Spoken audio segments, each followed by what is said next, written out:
Well, greetings, friends. It's Danielle Smith with Alberta Enterprise Group.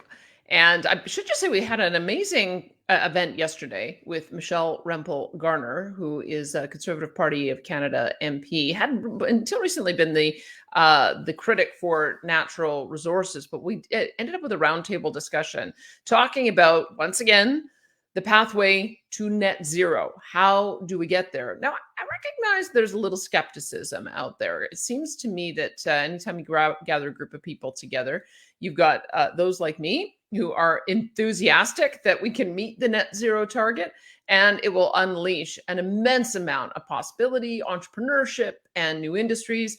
And then there's others who think not so much.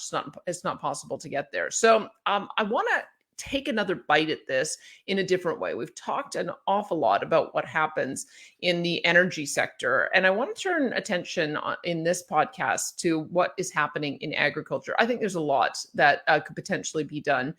By the way, if anyone knows anyone working on a project to convert agricultural equipment to hydrogen, that's one thing that I haven't heard, and that's kind of a missing piece about how we could potentially meet this net zero target in the agriculture sector and in rural. So if anyone knows about that, let me know. But we are going to talk specifically about planting materials in greenhouses, so industrial use, but also in personal use, because this is an area with an immense amount of opportunity to create new products that, here's the thing, are actually better and are either the same cost or cheaper, and also reach the goal of having a lower carbon footprint. Can we do all this? Oh, yes, we can. With my next guest, Ryan Rand is the CEO and he's the founder of a company called Pure Life Carbon. They're building a plant in Red Deer. He joins us now from Barbados, which is, I'm sure he's doing an immense amount of research down there, which is very, very important for the continued work of Pure Life. But I just mentioned that because he's a little bit worried that his internet might be unstable. So if I have to talk through 30 seconds and summarize just because of instability in the line, you will know why. I just wanted to give you that background. But Ryan, thank you so much for being with us today. Morning, Danielle. How are you? I'm so good. First of all, why don't you just give us a little bit of your corporate background? Tell us about the vision of Pure Life Carbon, and then we'll get into some of the products that you have and where you plan to go. Sure. So Pure Life Carbon is a clean tech business that manufactures advanced carbon technologies, which are environmentally and socially responsible. Our company was founded to reduce greenhouse gas emissions, combat agriculture waste and pollution, while helping to feed a growing global population. Our products are unique. They're defining a new market segment, and they're solving problems for growers that were really unsolvable in the past. Okay, perfect. What is your personal history? Are you a biologist, or what is your background? I always say I'm a jack of all trades, master of none, which as an entrepreneur is much better than one. My background is Army, oil and gas, working as a drilling fluids engineer, construction, and now clean tech and agriculture. Okay, well, let's talk a little bit then about why you chanced upon this particular type of product. What problems are you trying to solve? Well, we're trying to solve problems that exist in the environment as far as carbon negative production of some agricultural goods. Like I mentioned a couple of seconds ago, really bringing new types of technologies to the world that can combat some of the climate issues that we're facing, but also be high performing, displacing technologies of legacy products that are out there. And as you mentioned kind of in the introduction, be cost effective, or in many cases even cheaper than the stuff that's being used today. So let's narrow down what we're talking about, because we're not talking about the ranching sector and we're not talking about large scale field crops either, correct? We're specifically talking about applications for greenhouses.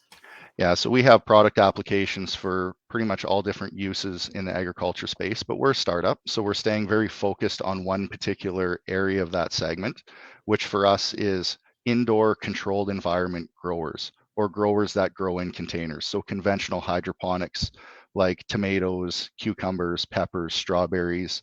And we also have some ornamentals and other types of growers that use blended substrates for their growing environment.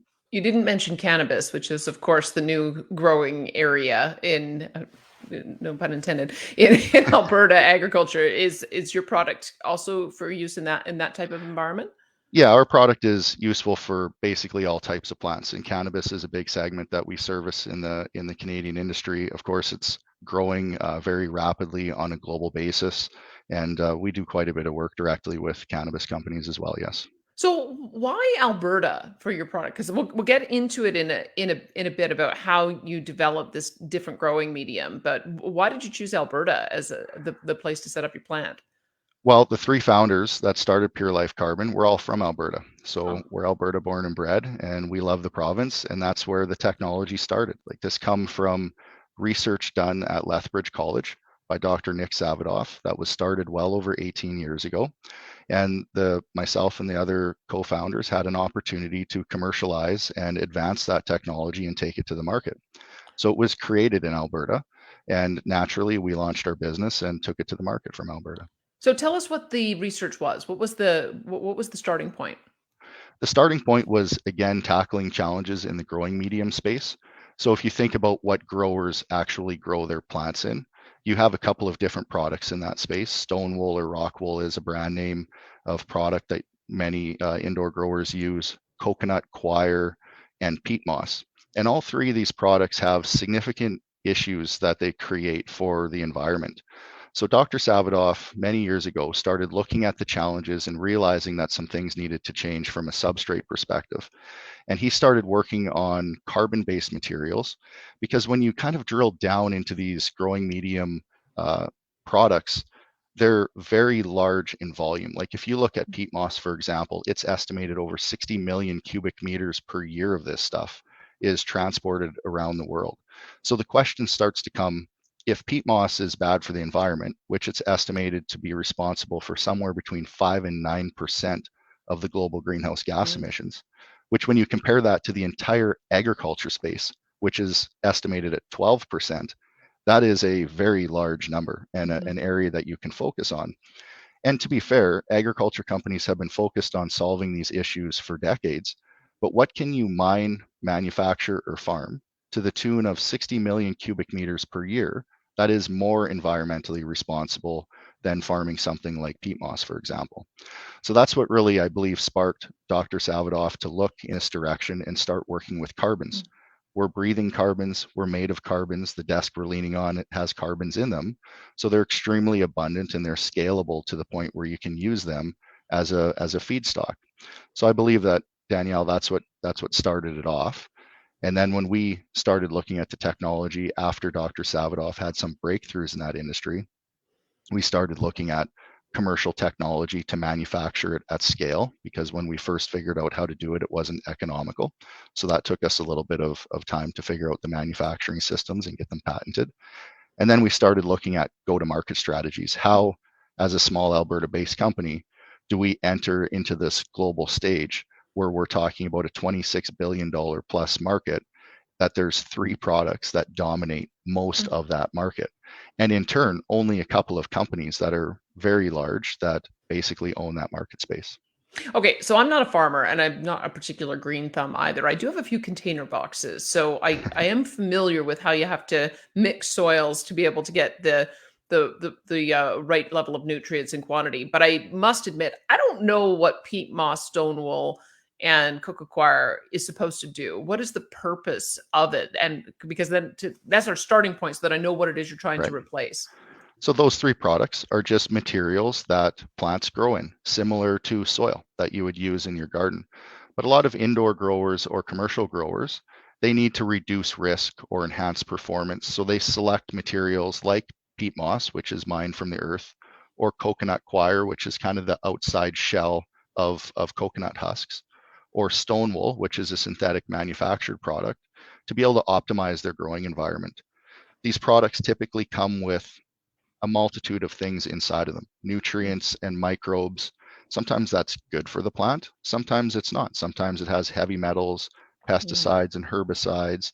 And that's why you hear about some of the scares in the food industry around E. coli outbreaks in lettuce, for example, and things like that. These are organic living environments, with the exception of stone wool, which is synthetic, and they come with things in them. So we call those growing mediums. That's one way to define them. And growers are really finicky about how they deal with those types of materials. They all have their different mix that they like to use. If you're talking about coconut or peat moss, in the stone wool industry, there's different volumes or different kind of blends of the fiber that provide different benefits for the plants based on what they choose. So our product is a replacement for those materials. It's Okay. 100% carbon based, and it's But meant as a replacement. so what does it look like when you buy it? I guess I'm picturing the bags of 3-in-1 mix that I picked up at PB Mart last summer. What would I be picking up if I was buying your product? It's Is it the unlike same kind of anything thing? you've it's unlike Oh. anything you've seen in the past, which is one of the interesting things behind the product. Like you look at it and you think to yourself, really, this is a growing medium. I can grow plants just in this product all on its own. And the way I'd explain it to the audience is it's like a carbon that you would see in your fireplace after you burn wood, but it's small and they're very hard particles. So we're talking about 1 to 3 millimeters in size, granular material that, when stacked together, fill up a container, just like a peat moss or a soil blend would fill up your container at home. So it kind of just it looks like the leftover from a wood fire?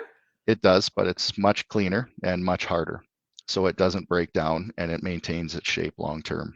Talk to me a little bit about this because I mentioned to you when we were doing our pre-interview that I know a company in Medicine Hat. I really hope I can get them on called Can Carb. And I got introduced to them years ago, and they have found a way to just split the methane molecule, which is CH4, and then use the hydrogen to keep on splitting the methane. And then they create this pure stream of carbon black, which is a very high quality product. And it goes on to create O-rings in spaceships, which requires a high level of pure carbon, as well as all the rubber that you'd see on your vehicle. So I thought, oh my gosh, there must be a lot of applications for this, particularly in the agriculture sector. And you said that not all carbon is created equal. So you're going to have to give me a bit of a chemistry lesson so that I understand Sure. that. What makes your carbon unique? Yeah, that's a great question. And the carbon space, which has interestingly been around for thousands of years, is not well studied in many areas. And there's a lot of advancements coming out of the new environmental kind of push to look at carbon negative types of mediums or products that can help heal some of the environmental damage that's been done in the past. And carbons, because they're so abundant and they come from so many different sources, they can be made into different forms. And there's incredible advancements like Mm, what you're mentioning out there that companies are working on. There's kind of three main classifications, and there's definitely more than that, but I'm going to focus on the three main ones around carbons. And you have things like a charcoal that is a fuel source that you can burn in your barbecues or to heat homes. You have activated carbons, which are used for filtration mediums, like you'll mm, have it in a Brita filter, for example, to filter your water. And then there's another product called biochar. And carbon black and biochar are similar in how they're created, but different based on what the feedstock is or what you put into the process. oh. And they've been long kind of advertised as a catch-all product. Like you can brush your teeth with it to whiten your teeth. You can sprinkle it on your garden to help grow plants. You can filter water and things like that with it. But they're all a product of a pyrolysis process. So you can take any organic or inorganic input, run it through a process called Mm. pyrolysis, And what which is is basically, yeah, tell me what yeah, pyrolysis is. it's basically the burning of what you're feeding Okay. into this furnace with it lacks the presence of oxygen. So whatever you put in, rather than being a big flame, it just shrinks into a carbon shell, and Hmm. it physically captures the gases that were in that material that would naturally decay into the environment as CO2. It physically captures them into a shell that is stable for thousands of years. So that's permanent sequestration of carbon, which is what we want to achieve, taking it from the air and putting it into the dirt for thousands of years. Okay, let me So, talk about a few things based on that. So, number sure. one, what I'm hearing you say is that different feedstocks, whatever it is you're putting through the pyrolysis process, will have different properties at the end, just because of the starting point and the chemical composition of the original feedstock being different. Is that why there's Different such different? feedstocks, how those feedstocks are prepared, how they're pyrolyzed, and then how they're post treated will create very different outcomes for product, Hmm. for carbon based product. Okay, so how many different materials did you try through this pyrolysis process before you found the perfect ones? Well over 1,500 organic materials. And out of all those trials, two proved themselves to be good starting points for our product. And that Okay, was a very, but hold on, before we okay, spill the beans on what those two are, tell us what was wrong with the 1,498 others. What made them inappropriate well, feedstocks? you look at physical structure. So what will this carbon shell look like once it comes out of the pyrolysis system? And what can it physically support? So this is the size of the porosity and the diversity of that size. So as a great example, if all the pores were the same size in that carbon and they could only hold microscopic things, not water molecules or not air, that wouldn't create a good environment for growing plants, for example. So the physical makeup of that particular pore structure of that plant, and then the chemistry. What is in that plant for chemistry? And when we process it, what is left at the end of the process? Talk to me a little more about that because I think it's again because I'm not a green thumb. I know pH is really important, whether soils are acid or alkaline. Is that I gather is one of the big issues of what it is that you're looking for. Can you tell us what the sweet spot is, and then we'll get into the two products that you found that make So the grade. pH and other chemistry that becomes toxic to plants at some level of concentration are the things that we're focused on. So Mm, our end product that we sell to a client, we would say that this is an empty container. It doesn't have a pH, it doesn't have other chemistry in there. It is just ready to absorb and accept whatever you put into that carbon shell. mm. So for a grower, the nutrients and fertilizers or the microbes that you add, it will absorb those products and hang on to them to feed them back to the plant. So we're actually going for a very inert shell for growers that has nothing in it, which offers them consistency in a product. Batch to batch, our material is an identical clone of itself, and it doesn't have anything in the shell, unlike peat moss, for example, that may have good and bad things like pesticides or pests, for example. Okay, and what is the ideal pH that you're looking for? Because that was one of the things that when we were talking about other potentials, you said that some of them were pretty high, like a pH of 11 was one of the examples you gave. What's wrong with having a chemistry of 11 or higher when you're trying to plant? Plants like a very specific pH, and different plants like a slightly different pH. So if you fall outside of the range that's ideal for that plant, the plant is actually unable to absorb certain nutrients from the Mm, medium. So that's why pH is so important. And pH is a little bit misrepresented or maybe misunderstood is a better way to say it. It's actually in our product, not the pH level that's important. We send our material out with a 5.5 to a 6.5 pH. It's the buffering capacity of the material, which means the material's ability to maintain a certain level of mm. pH. So in our case, we don't have any buffer. We send our material out with a 5.5 to 6 pH, but it really becomes whatever the grower decides that they would like it to become. So if they feed their plants a nutrient solution that's optimized for their plant, 5.5 pH, that's what the material ends up becoming Oh, for the plant. okay, so now let's spill the beans. So of 1,500 that you tested, you found two that were appropriate. Can you tell us, or is it a state? Is it Yeah, I can a tell you corporate parts of it. secret? So Okay. we have two different feedstocks that we could have used. One is oak, and it comes from oak forests, which grow extremely slow. And no Mhm. matter how you look at that, can you make it an environmental story? The other feedstock is a very specific type of bamboo. And for those of you that don't know, bamboos are actually a type of grass. They grow extremely fast, up to 12 inches per day. Like you can watch these plants grow. But there's many, many species of them. There's thousands of different types of bamboo in the world, and they all have slightly different chemical and physical makeups. So we have found a couple of types of bamboo that work specifically for our process.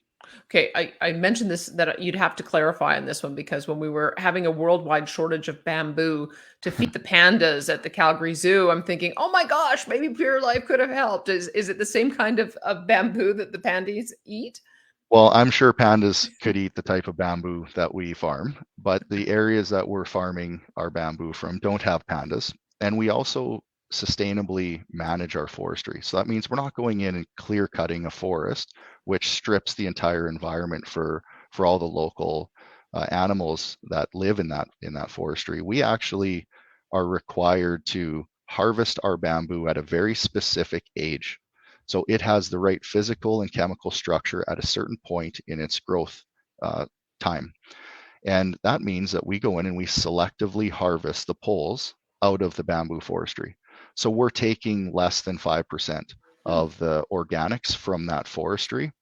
And it's kind of like cleaning up the forest in your backyard. We're taking out the rubbish and the things that would eventually fall over, die, decay, release their gases back to the environment, and then cause a Hmm. potential for fires or things like that. So it's about sustainable forestry management, and there's actually carbon tax credits available for forestry that is managed in the way that we manage it for our feedstock supply. All right, we'll talk about that in a minute. One of the other things that you mentioned is that it's not like you're crowding out higher value crops on this land either. Can you sort of explain how you identified the land for your farms? Yeah, so one of the things when you look at a environmentally and socially responsible company, if we had the perfect feedstock for our material, but it was required to grow on the best farmland in the world, that really wouldn't be a great sustainable feedstock to be able to use. So if you look at bamboo specifically, it grows almost everywhere. And we're Hmm. talking about land that is not suitable for other types of uses. Some countries actually plant bamboo to stabilize landslides in certain areas for land that's prone to that. So we can grow it in areas where other things aren't meant to grow or aren't useful to grow. So it's sustainable from that perspective. This will become relevant in my some of my next questions, but give me an idea of what kind of environment you need to grow bamboo. I tend to think of it as being more of a tropical type of plant that It you is. need to be So able to grow year round. bamboos will actually grow almost anywhere in the world. You can even plant them in Canada. Just Hmm. they may or may not survive the winter, and they definitely won't grow that well from a speed perspective. So there's ideal places to grow. We grow a lot of bamboo in various parts of Asia, Hmm. and we are currently working on a reserve down in Mexico. We could also grow our feedstocks, for example, in the Southwest United States. So we look at different areas, and some of the key areas that we're focused, the Philippines, Mexico, and India, they already have very large forests that have the bamboo in it that we're after. And they're looking for companies like us that will go in and sustainably manage Hmm. those forests, not go in and clear cut them and build new high rise buildings in their place. So you've got, I'm just trying to piece together all the elements of your environmental story. So one of them is that the land that you're using and the way that you're harvesting. Another one is the displacement of all of the peat, because the other materials you're talking about, when they break down, that's when the carbon gets released back into the environment. So we haven't fully talked that through. When you talk about you being able to capture this carbon and store it, that it's shelf stable for thousands of years. That seems almost remarkable. So tell us how you know that. Well, if you look at some of the other products that you mentioned out there, they're single-use products. So Hmm. peat moss, cocoa, and stone wool, growers use them once and then they throw them away. And they end up in landfills, or they end up going through different types of recycling environments. Yeah. In some very rare cases, growers will reuse mediums once or twice, but when they do that, they're actually sacrificing quality of their production. So production rates typically go down. Because our material, like I said earlier on, it's very hard and it's very stable. It lasts for thousands of years. We haven't been able to find an end of life to it. Hmm. So this means when we ship it to a grower and they use it in their facility, if they're allowed due to regulatory requirements, they can reuse our product forever. Hmm. And all they have to do is top off when they grow in it. So functionally, if you think about what that does for the environment, those 60 million cubic meters of product that are moving around the world each year for indoor agriculture, when you grow in a material like ours, you're reducing that transportation in the first year because our Yeah. product is actually more efficient. You use less of it than you would something like peat moss, for example. You're shipping less on the first shipment, but on the second and third use, you're preventing the mining, transportation, and disposal of all of these products, which has a significant carbon impact on the environment. And I think, Danielle, you mentioned it about skeptics and things like that in your opening statement. Um, I'm from the oil and gas industry, Yeah. and I love the environment, and I love the people, and I love health. But at the end of the day, we're not alarmists. We're not running around saying that we have to solve all these environmental problems or else. But the way we look at it is we can do better. I think every human can look at the practices that we have going on in the world and say, we need to do better than what we're doing today. And that's what our products are really about. And every stage of our business really tries to encapsulate and is driven based off of that. So if you think about how you kind of walk through the different stages of our business, on the upstream side of our company, which is raw material production and sustainable forestry management, there's carbon tax potential or credit potential from sustainably managing forest. And you get that based off of what was that land used for in the past and how are you managing it going forward? And is that better for the environment or worse for the environment than what it And was conventionally let used me for? get you to unbundle that a bit because I think that that's what we've seen in Canada when we have managed forests that are net sinks. It's for the reason that you're talking about. If you're taking out all the dead wood that would Right. otherwise collapse and decay, and then it's releasing carbon or methane back into That's the exactly environment, right. you're able to stop that, right?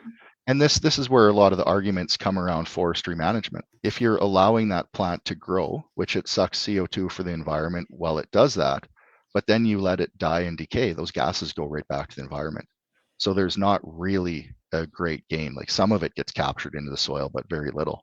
In our case, we have a plant that's growing 12 inches per day, pulling an incredible amount of CO2 out of the environment while it does that. But instead of letting it naturally decay and release all those gases back, we're harvesting that. We're running it through a pyrolysis process, and we're capturing, say, 70% or more of those gases that would have naturally decayed and went to the environment and putting it into a hard physical shell. That's why our process is carbon negative. A lot of people kind of think of it and they say, well, if you're burning that, aren't you letting it go back to the environment? Because that's kind of the conventional wisdom around how a fire works. But again, we're actually capturing the gases that come off of this process, recirculating them and putting them back into a physical carbon shell.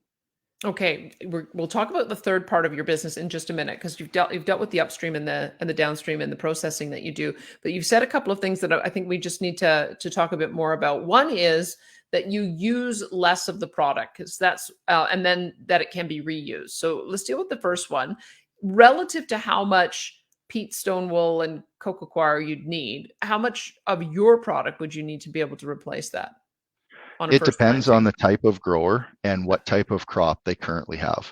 We've seen as much as a 90% reduction in use of volume. And conventionally, we see 25% or more. So if you're thinking about conventional tomato crops for commercial growers, for example, that would typically grow in 3, maybe more liters per plant.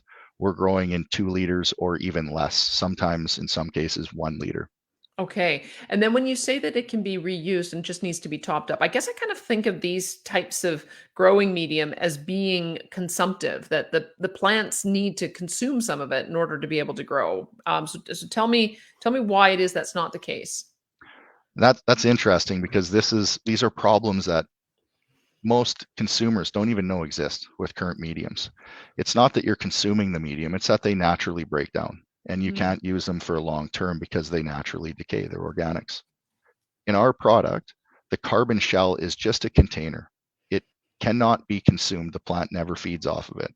It's just a storage vessel Huh. for water, air, and nutrients. So you feed that plant through your feed schedule, watering it with light fertilizers and things like that. And that is the component that the plant is consuming. So when the plant is done growing, it actually forms a really fine root ball, and all of the little granules of our product get stuck together by the roots of the plant. But you pick that plant up, you give it a good hard shake, and all the granules break Mhm. free from the little root hairs and fall back into the pot. You end up with a root ball and a plant that you throw away, which still has a little bit of our product in it. I mean, you can work really hard to get it all out, but commercial growers won't spend that kind of labor doing it. So 5 to 10% of our product needs to be topped off in those environments. They replant back into the same container that they were just growing in, and they're done. They go Huh. on to their next crop cycle. That's wild. Okay, so let's talk about fertilizer use and chemical use. Do you need to use the same amount of fertilizer and the same amount of pesticide in in using your product? Well, most people don't use pesticide in our product, and that's another area where we're really changing the game for growers. Pests do not like our product. Carbon at a microscopic level is like glass. So as they crawl through our material, they end up in a position where it's very harmful to their bodies.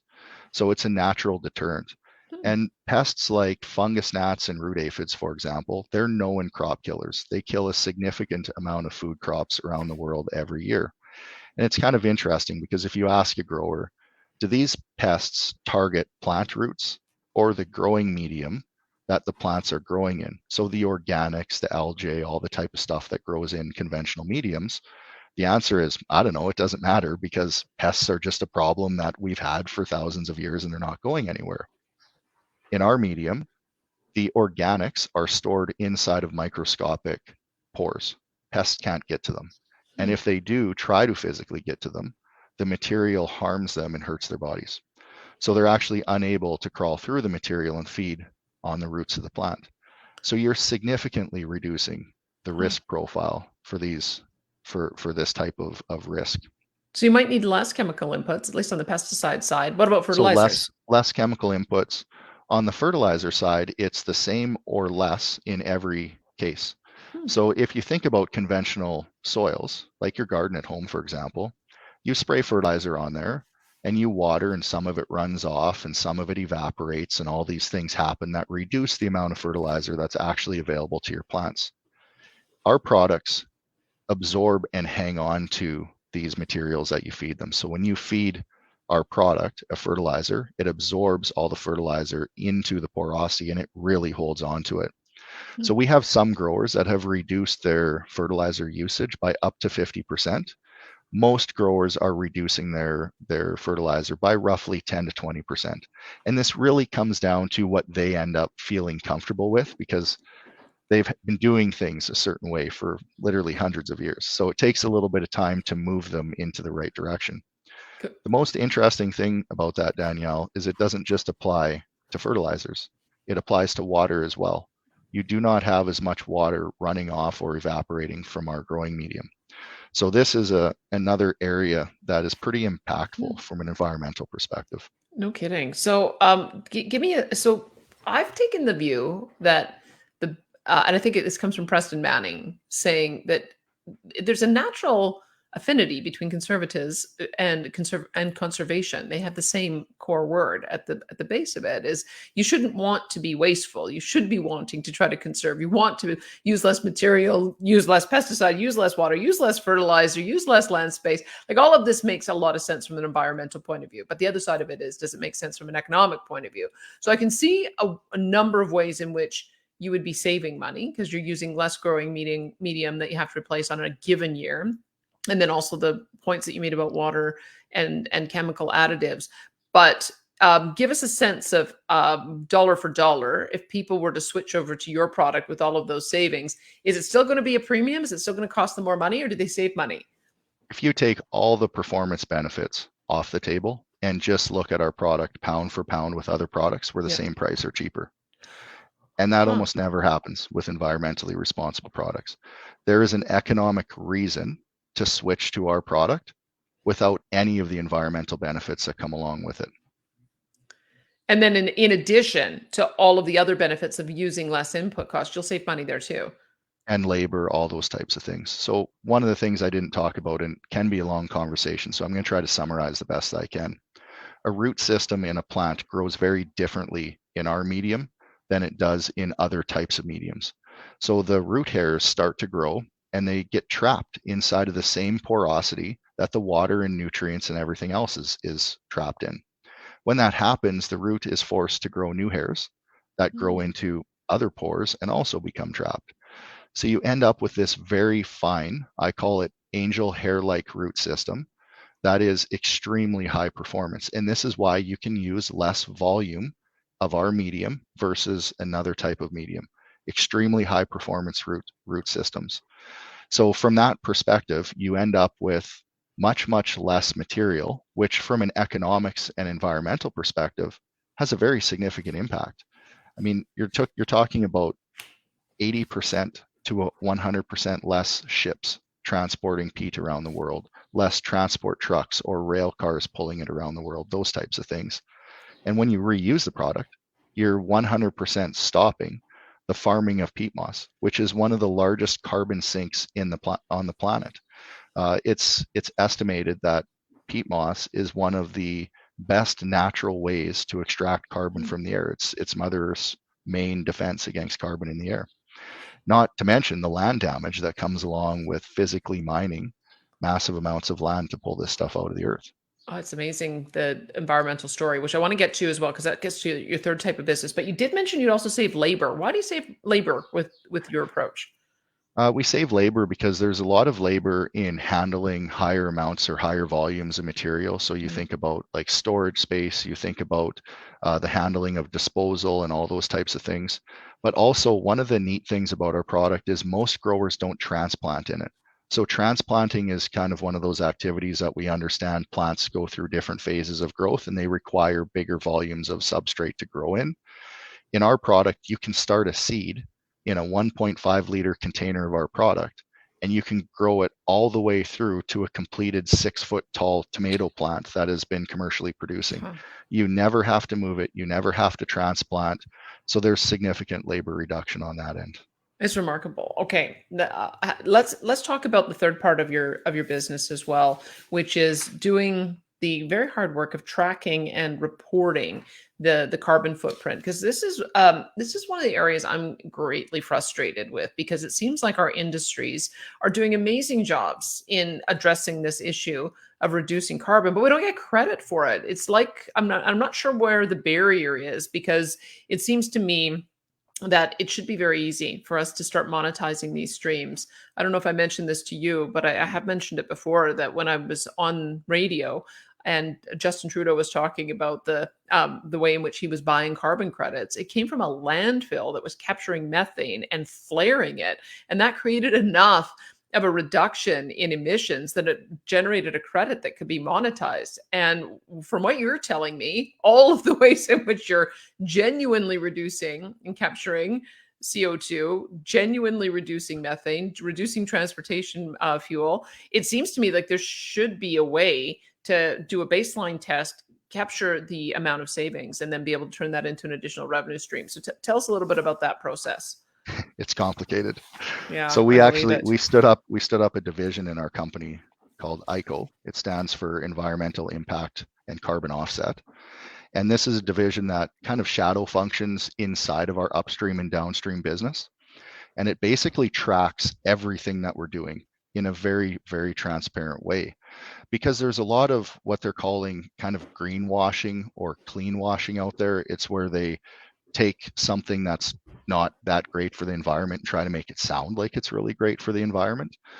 And then they end up basically creating a bunch of confusion and questions like what you're starting to ask about some of the projects that are being done out there. I don't want to get too critical on a specific type of project because I think the whole world needs to work together to just be better from a clean or a green perspective. So if they are moving something in the right direction, I think we should be supportive of that and not try to beat them up too much on the technicalities. But there really is a lot of companies out there that are spending hundreds of millions of dollars advertising how amazing that they are and becoming market leaders in their segment around what they do, but they're not actually doing anything. They haven't put any money into projects or equipment or technology. They're just talking like they do. And we run into this issue all the time, but I'm going to digress on that because I can get off on a major tangent there. I'll get back to ICO and the carbon tax credit side of the business. For us, what's important is whatever we're doing, we're being ultimately transparent about. Mhm. We want people to criticize, we want input into our business around how we can do better.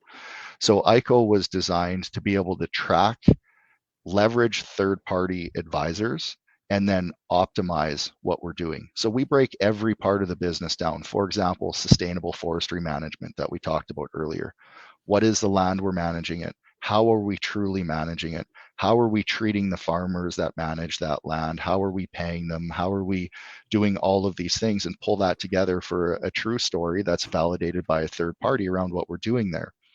Now, there's something called carbon pathways. And if you haven't heard about that, that's what you need to be able to fit into in order to be able to create a monetizable carbon tax credit at the end of the day. Before we get there, let me just talk to you about a couple of things. You mentioned these third party assessors or advisors or validators. Who are they? Are they Canadian companies? Are they international companies? Where would somebody who wants to go through the process you're doing of finding a pathway? How do you even get in touch with one of them? There's lots of companies out there that you can deal with. We're dealing with a business called Veresco that's headquartered right in Alberta. Hmm. Absolutely a leading organization as far as mentorship around what creation of true carbon credits should look like. Okay, I'm going to get the number from you because I think I should follow up and do a separate podcast with them. So that's number one. Number two, the carbon pathways. This is the thing I've been sort of scratching my head over. I don't know who has the authority to create those pathways. It seems like it can be created through government legislation. And I've seen some legislation from South Africa where they identify a fairly small number, but at least it's clearly defined of what the pathways are. In Canada, because we've got a split between the authority over environment between federal and provincial, are the pathways determined by the federal government? Are they determined by the provincial government? Or do you have different ones when you go from province to province? Can you just shed some light on that? I can shed a little bit of light on that, and then I would defer you to a conversation with Karen over at Veresco because she Beautiful. is much more experienced on this than I am. And to be honest, I'm just learning, and so is most of the world. This is a Yeah. new segment. So if you look around the world, different jurisdictions are doing things much differently. You have private markets for carbon credits, and you have public or government-based markets. And just depending on what your technology is and how it functions, you can fit into different areas of that market. So I'll focus specifically on provincial and federal markets because that's what we're working on mostly with Veresco. And that's really, there's these defined pathways that you can try to fit your business into. So, for example, there's a pathway that already exists for sustainable forestry management. So we can spend a year of time and maybe close to $1 million worth of capital and fit our business into that already existing pathway. Then we can look at other things that we're doing, like the reduction of transport of peat moss globally. So if there's 60 million cubic meters of peat moss moving around the world and only 6 of our product, that's a significant environmental savings. Or if you have products that are single use versus our product, which is reusable for decades, that is a very good thing for the Mhm. environment. But those pathways have not been created. So we actually need to invest through companies like Veresco, for example, in creating those new pathways, which take many years to accomplish, Hmm. millions of dollars in capital. And when you launch that new pathway, the entire world gets access to it, not just your company, even though you're the one that paid for it. Oh So, dear. but again, But usually if being you're the first to one, market, I yes, guess you being get the first to market's a benefit. big deal. Yes. Yeah. So most companies that create a pathway dominate that pathway. So would yours then have would you have two aspects? Would because you talked about the upstream and downstream, or would you have an integrated approach? Well, we have upstream and downstream, and ICO works with both. So they would be taking all the credits that come from one and all the credits that come from another, putting them together, and then taking those to the market in a holistic way. So it's one of the ways that companies like ours look at potential revenue sources for our company. Not only do we have revenue generation from products that we're selling to our consumers, but we have revenue potential from the generation of carbon credits that some other businesses that are bigger polluters that cannot clean up or green up their process, they'll choose to partner with businesses like us because they want the long-term potential of our carbon offsets. I think that's really important. If you don't mind if I dig into this just for a minute, I get asked by a lot of environmental types, like, why would you want to partner with an oil and gas company around the environment and carbon tax credit creation? Because there's kind of that stigma out there, like these companies are bad and these companies are good. The reality is that those types of businesses aren't going anywhere. Even if we try to move away from fossil fuels over time, they're still going to be with us for a long period of time, and they're important to our economy and the way things function. So it's good to have a business like us, headquartered in Alberta, that can partner with Alberta based energy companies to help them green up or clean up their operations, not physically by changing things that they're doing on the ground, but allowing them to support businesses like us that are creating a negative carbon product, which offsets some of the carbon costs that they have. Well, it seems to me this conversation about environmental, social, and governance aspects so that you can have a profile that allows you to attract capital is becoming more and more important. And so I think in the past, we've seen a lot of energy companies invest in wind or solar in order to be able to make that case. But what I'm hearing now is that there's other ways that energy companies can invest in other types of product lines and other businesses, and then be able to improve their ESG score, which then improves their ability to attract capital. Is that how this is supposed to work? Yeah, there are phenomenal companies in Alberta, not just ourselves, that have incredible technologies that are changing the game on a global basis for the environment while producing materials that are highly valuable to the consumer base. That's fantastic. Okay, now getting to the issue of regulatory compliance. This is the thing that drives me a bit bananas is that everyone is talking about the urgency to address this problem. There's companies out there like yours who are urgently trying to do it, and then the regulatory process takes years before you get validation. I mean, what is the holdup? Maybe I don't want to get you in trouble with any of the regulators, Yeah. but maybe you can give some advice about what you're seeing as some policy improvements at either the federal or provincial level to make it easier, because it seems to me these pathways should be easier and faster to validate, because then that creates a revenue stream for other companies, which in would incent them to get into the market faster, which would then accelerate some of the kind of investments we're talking about. And that's why I'm sort of perplexed about why it's so difficult to go through the process. Well, there's kind of three areas that I'd like to talk about here, and I'll break each one of them down. But these are significant challenges for companies like ours to be able to build our infrastructure and launch our business from a certain demographic or a certain province like Alberta. So the first one that I'll pick on a little bit, and I want to be careful because, like you said, this can be a dangerous conversation. So I'm trying to be as respectful as I can, but fitting into existing framework. So when you have a new technology company that has created something completely different, I mean, the product doesn't fit into any conventional regulatory requirement standard that exists.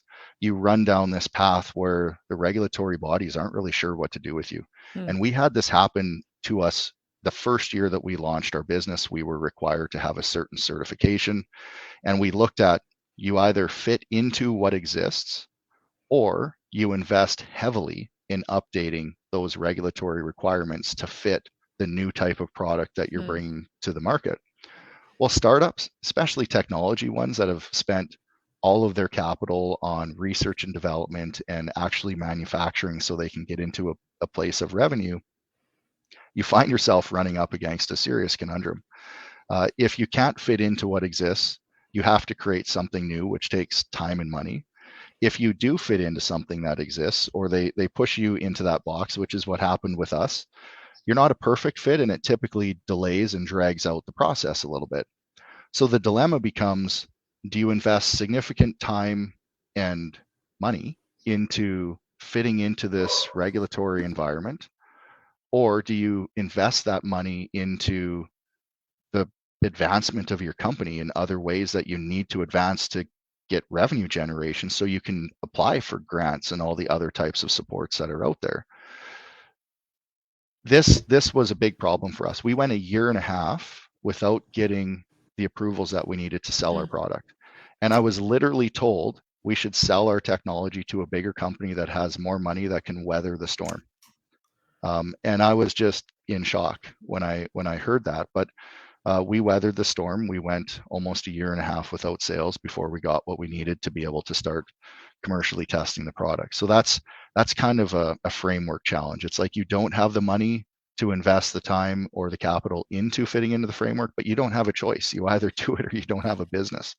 That's And really frustrating. We hear that so much, that the permitting process is what really is the delay. It's wonderful that Alberta has an 8% corporate tax rate, but if it takes you 10 years before you're large enough and big enough and right, profitable enough to pay the 8%, you've got a 10-year existential problem of trying to make sure that you survive right. that long. So that's a So good you point. jumped right into my next point, like Yeah. around tax breaks or grants and how they work. In our experience so far through all the different entities, they're looking at proven businesses with proven track records Mhm. and proven revenue streams. Well, those types of businesses, if I'm a multi-billion dollar company that has new technology and I'm looking for governmental support, I care about tax rates more than anything else, more than small grants. companies that are startups that don't have revenue, tax breaks are important to the future operation of our company, the long-term success of it, but they don't do anything for you when you're not generating any taxes that you have to pay in the first place because you're Yeah. not profitable. You're spending more than you're making. So grants become the lifeblood of companies that are in that new tech space and starting to launch something that they're going to compete with large global businesses on a global level.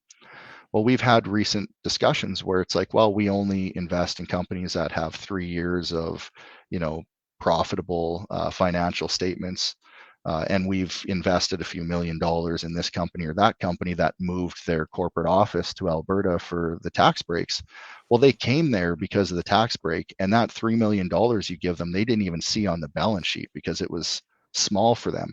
$3 million funds my company for 2 years and gives me all kinds of technological advancements that I wouldn't have without that type of support. Do you, So I think before we leave this, like what would be an environment to be able to support pre-revenue companies? Because it's a really that's the hard thing challenge. Yeah. to wrap your head around, really. I mean, when you think about your scalability, once you get established and you're starting to build out your market, it's immense because you've got the whole Yes. peat moss market that you want to be able to displace. But what is it you're supposed to do in that pre-revenue period? I should mention one proposal I've heard. I don't know that this is the best idea, but Quebec does it.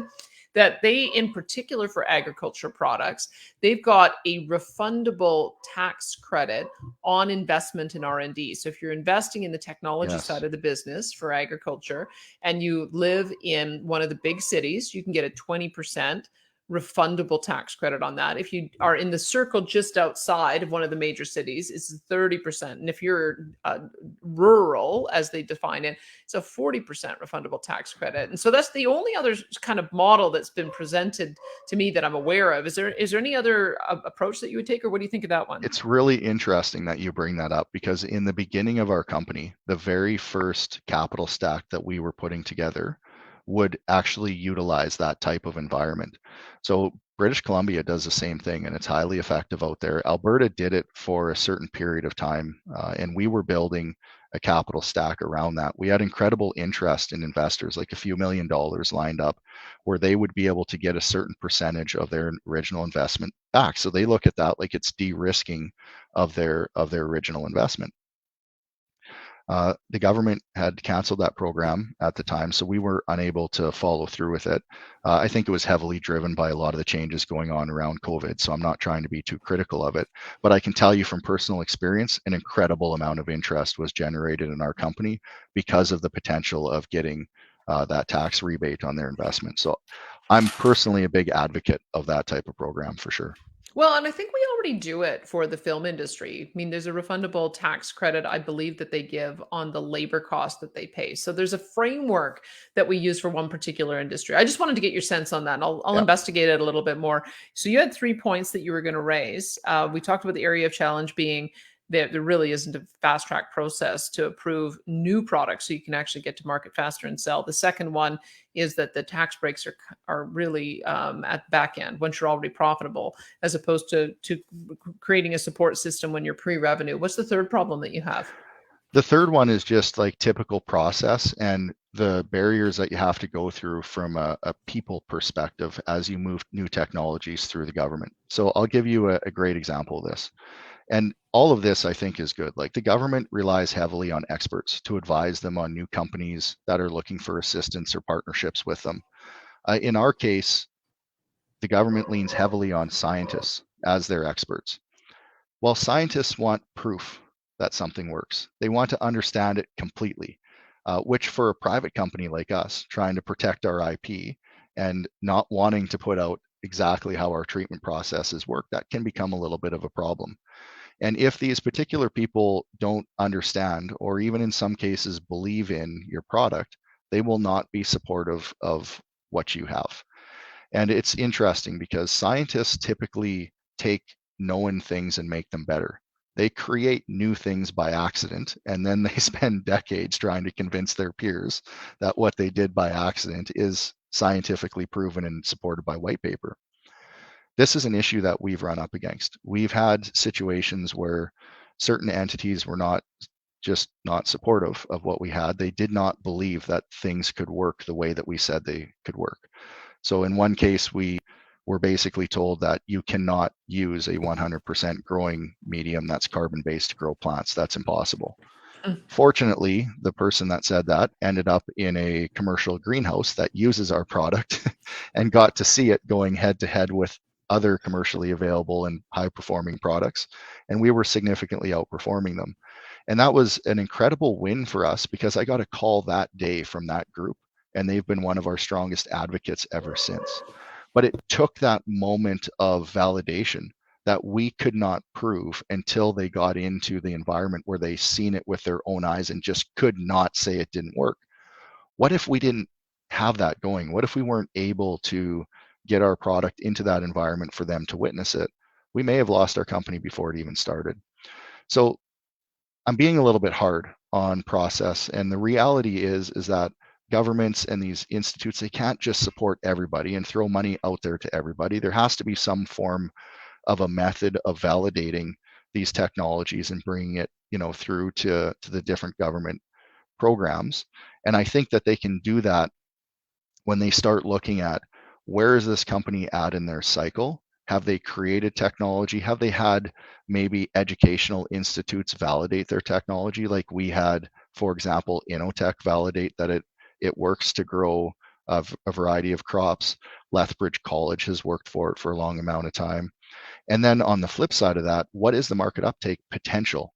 Not what is it today? No, we do not have hundreds of millions of dollars worth of sales today, but we have a company that can move into that type of environment very quickly. And to support that, we have some of the leading global agriculture companies that are the biggest three in the world distributing products that we would compete with, that in some cases have invested in us, in other cases have been doing research projects with us for years around our product, and they want to take our product to the market. What more do you need for validation than that you have a product that works and is tested? But yet we're still bumping up against scientists in the government that say, nah, you haven't proven it. There's not a white paper that proves that claim.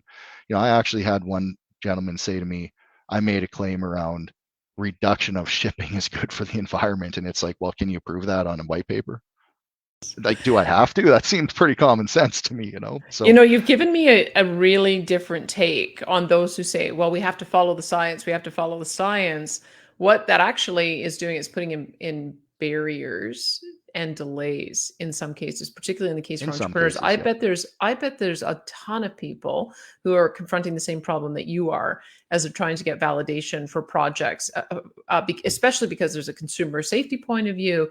There's you want a consumer protection point of view so that you're not selling something that doesn't work. But you're right, there has to be a better way of doing it. I wonder if you've maybe chanced upon the solution there is that you do a pilot project and then one of the regulators gets embedded for a year to watch it actually work so that they can validate with their own eyes that it actually works, like participate in the experiment themselves so that they're not skeptical. I wonder if there's something to that, or do you have some other suggestion?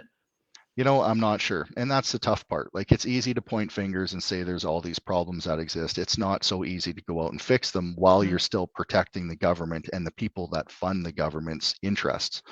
So I don't know what the right answer is, Danielle, but I do know that we need to have a look at some of these new tech companies. And again, not just companies that are optimizing something that already exists, but companies specifically that have created something that doesn't exist and is very different. And in that environment, we need some form of governmental system, probably with a balance of science and business and economics people that can look at these companies, talk to our partners, talk to the education institutes, and actually put together a process of, we're going to validate that this business has what it says that it has and that they can take it through to the market. The notion of trying to get to yes as opposed to look for reasons to say no. That's Oh a my, consistent issue that we yes. get. If you start off saying we want to work with you and we'd like to get you to yes faster, let's figure out a pathway to do that. That would change the experience completely. Yeah, it Okay, would let for me tell sure. you what, you've got a few friends here. Ron is saying reduce risk from pests, reduce need for fertilizer, reduce need for water. equals great value proposition for greenhouse hydroponic growers and environmental advocates. David says, our experience of using it has been a growing game changer. So you've got one of your customers who's listening in. He's been trying tomatoes, peppers, and he's going to be trying others this year. And Haiti says, I have yet to find a plant that will not grow in charged carbon from fruits, vegetables, cannabis, ornamentals, and cut flowers. They all love the product. So you've got some customers out there who are giving you some endorsements, feel pretty happy about what you've provided for them. Give us some sense of where your customer base is right now. Tell us some of the things. I mean, we've already heard from a few. Tell us some of the things that you've been able to do with this product. Who are your customers right now? Well, we're focusing mainly on indoor commercial facilities. And the reason that we're doing that is we have limited product supply. Our Red Deer County facility, we've raised $14 million to complete the production of that plant. It's roughly 60% complete. We just got a partial occupancy permit on the building, so we're now starting to produce some material in a reduced fashion out of that facility. And we choose to provide most of that product to the really big influencers in the market on a global level that can test, validate, and build what we call grower tools or standard operating procedures for specific plants being grown in a commercial environment in our product. So a lot of our product is going out to the trial customers that are creating things that will help us launch and expand the company very quickly in the future. From there, we have a few select growers that have already gone through the trials with our product, and they're growing things like tomatoes, strawberries, cannabis. We have some local Hutterite colonies that are doing all their plant starts this year in our product for their indoor commercial greenhouses. So it's starting to catch on across all different segments, which is the truly exciting thing about our product. Like, it helps all types of growers, so they can use it no matter what they're growing for a plant. So that leads us into an environment where we have a very large addressable market that we have to chase. We believe it's over a $26 billion market on a global level. And we're just looking at each particular user and type of customer out there and saying, who do we need to partner with today that will influence uptake of our material in that area of the business in the future? So those are most of our clients. And then, of course, we have a lot of love for the little guy because we're the little guy. So at the end of the day, we pick some of these one-off producers in the US, in Canada, that we can see that they have a values alignment with our business. They care about people, they care about the planet, they're trying to do better, they're looking for advanced technologies. They want to be able to outcompete their other friends or other businesses that are out there operating, and we go in and we support them on a kind of a one-off basis. And we always start our relationships from the same perspective. We put our money where our mouth is. If you're a grower that wants to try our product, we send you material to try, we send you the support to be able to learn and optimize in our product. And then you turn into one of our growers because you get to experience firsthand that it works and it works well in your environment. And we had a CEO of a very large ag tech company that actually said, and I'll quote what he said to me: "We put your product up against the Formula One car of the industry with the biggest commercial tomato strain on the planet.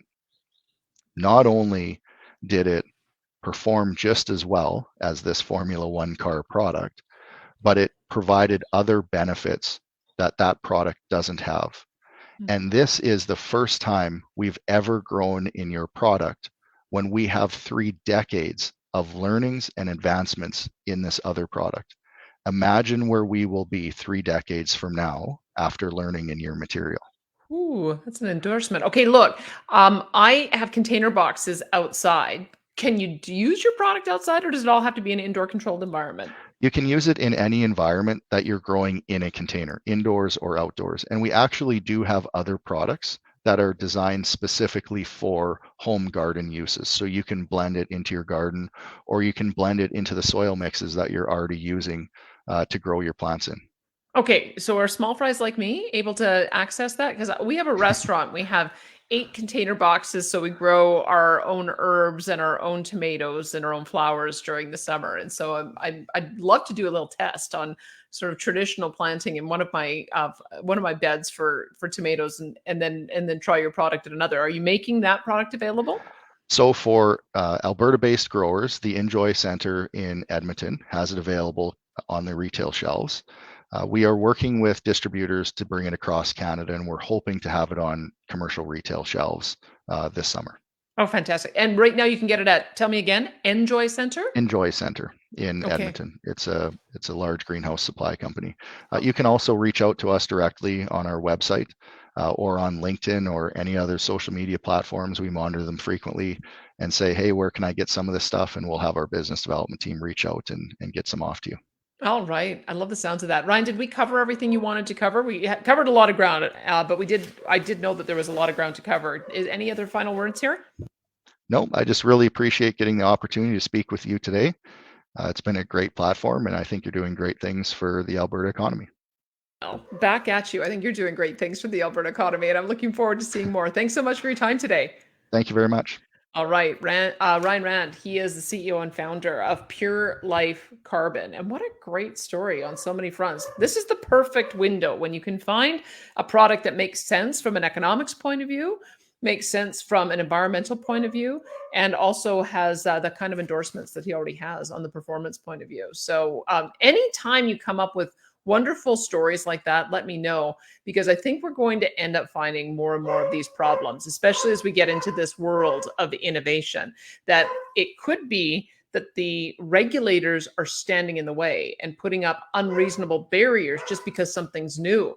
But entrepreneurship is all about something new, finding something that's game changing. So if you've got any other products that you think that we should take a look at, and if there's any way we can add our weight with Alberta Enterprise Group to trying to clear away the cobwebs, we'd be happy to do that. I'm Danielle Smith, president of the Alberta Enterprise Group. We'll see you again next week.